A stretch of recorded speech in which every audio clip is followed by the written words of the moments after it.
Hi everyone, कैसे हैं आप सभी। आई होप सब लोग बहुत अच्छे होंगे। सो वेलकम टू इंजीनियर्स वाला। तो आज हम लोग एक नया अपडेट मैं आप लोगों के साथ लेकर आई हूँ। जैसा कि आप लोग कुछ जानते भी होंगे, जो नहीं जानते हैं, इसरो में कुछ ना कुछ वैकेंसीज आई हैं, कुछ पोस्ट आई हैं। तो आज के इस सेशन में हम लोग कंप्लीट डिटेल में जानने वाले हैं कि कौन कौन एलिजिबल होगा इन सभी पोस्ट के लिए, और क्या आपका एलिजिबिलिटी क्राइटेरिया क्या रहने वाला है जो भी डिफरेंट पोस्ट आई है। और इसके साथ साथ हम एज लिमिट के बारे में बात करेंगे, कब से रजिस्ट्रेशन प्रोसेस स्टार्ट होगी और क्या हमारा लास्ट डेट रहेगा। तो कंप्लीट डिटेल में हम लोग जानेंगे। तो सबसे पहले हम लोग ये बात करेंगे कि कौन कौन सी डिपार्टमेंट में कितनी पोस्ट आई है और क्या आप उसके लिए एलिजिबल हैं या नहीं।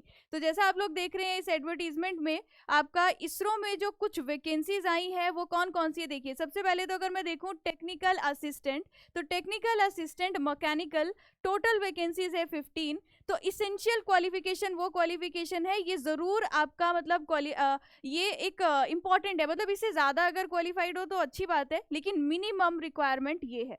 सो आपका जो टेक्निकल असिस्टेंट मैकेनिकल के लिए इसेंशियल क्वालिफिकेशन बोल रखी है, फर्स्ट क्लास डिप्लोमा होना चाहिए आपके पास मैकेनिकल इंजीनियरिंग में और प्रोडक्शन इंजीनियरिंग में। दूसरा बोला है technical assistant electronics and communication, total number of post है हमारी 4, और उसके लिए एसेंशियल क्वालिफिकेशन है first class diploma in electronics engineering और इलेक्ट्रॉनिक्स एंड कम्युनिकेशन इंजीनियरिंग और इलेक्ट्रॉनिक्स एंड टेलीकम्युनिकेशन इंजीनियरिंग या इलेक्ट्रॉनिक्स एंड इंस्ट्रूमेंटेशन इंजीनियरिंग। तो ये सारे डिपार्टमेंट से अगर आपने डिप्लोमा कर रखा है तो आप इस पोस्ट के लिए एलिजिबल हैं।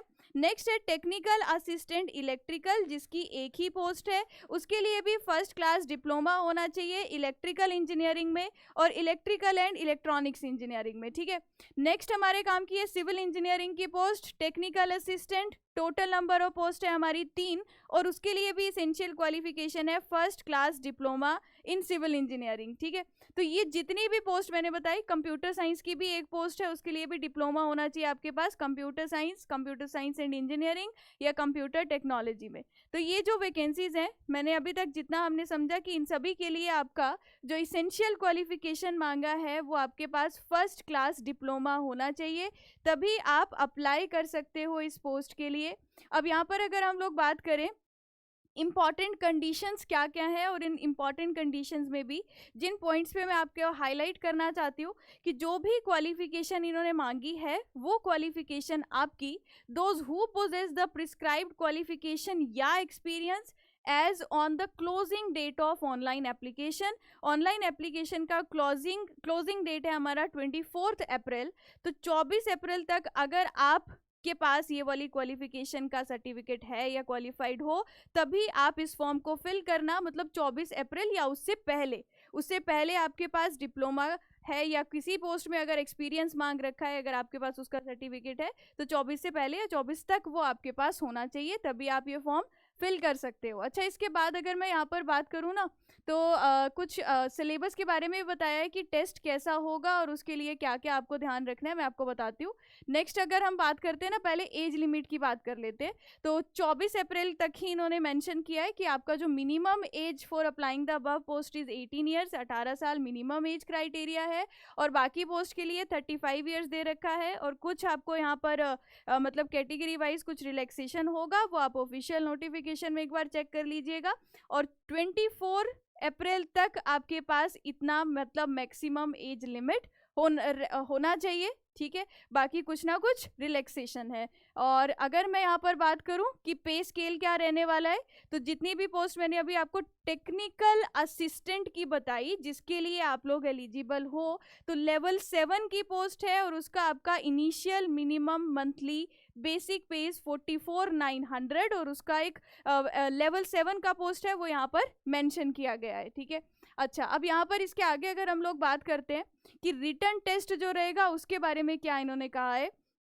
देखो, the final selection is based on the scores obtain in written test. मतलब सीधी सी बात है कि आपका यहाँ पर एक रिटन टेस्ट होने वाला है, अगर आपने वो क्वालिफाई किया तभी आप मतलब आपको रिटन टेस्ट यहाँ पर निकालना पड़ेगा। और रिटन टेस्ट जो होगा वो कंप्यूटर बेस्ड टेस्ट होगा, सीबीटी टेस्ट होगा। सिलेबस क्या रहेगा रिटन टेस्ट के लिए? हमारी जो पोस्ट थी, जो भी हमने पोस्ट कोड देखा, वो हमारा टेक्निकल असिस्टेंट था। तो टेक्निकल असिस्टेंट का जो पोस्ट होगा that is purely based on curriculum, आपका एकेडमिक सिलेबस। मतलब कि अगर इलेक्ट्रिकल ब्रांच से हो तो उनका सिलेबस होगा, सिविल ब्रांच से है तो सिविल का सिलेबस होगा, मैकेनिकल से है तो उसका सिलेबस होगा, of the prescribed educational qualification. तो आपका एकेडमिक सिलेबस ही होगा जो सीबीटी में पूछा जाएगा। अब देखो पैटर्न क्या रहेगा आपका टेस्ट का। The written test comprise of 80 multiple choice questions, 80 multiple choice questions होंगे, और ड्यूरेशन जो होगा वो आपका यहाँ पर 90 मिनट्स का आपको टाइम दिया जाएगा इनको सॉल्व करने के लिए।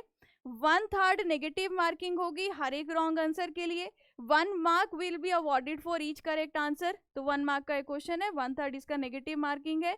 और लिखा है applicant has to score secure 32 marks. 80 में से आपके 32 मार्क्स होने चाहिए रिटन टेस्ट को क्वालिफाई करने के लिए, ठीक है।